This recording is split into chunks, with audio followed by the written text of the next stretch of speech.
చెప్తాను, మన జీవితాలు అంతే. మనం ఒక చిన్న ఆశ మీద బ్రతుకుతూ ఉంటాం. దేవుడు మనిషికి ఇచ్చిన గొప్ప వరం చావు గురించి మరుపు. మనం చచ్చిపోతామని మనకు తెలియదు. మనం అది మర్చిపోయి మన జీవితాలని సాగిస్తూ ఉంటాం. సో నేను అందుకే నా జీవితంలో ఏది అనుకోను. నిన్న ఫ్యూచర్ ఎవరైనా అడిగితే ఫ్యూచర్లో ఏం చేయాలనుకుంటానంటే రాని ఫ్యూచర్ ఇప్పుడు చెప్తానంట.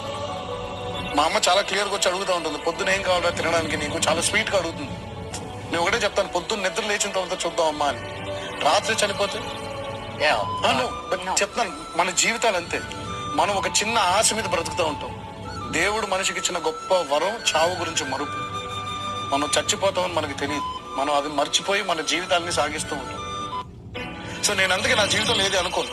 నిన్న ఫ్యూచర్ ఎవరైనా అడిగితే ఫ్యూచర్లో ఏం చేయాలనుకుంటానంటే రాని ఫ్యూచర్ ఇప్పుడు చెప్తానంట.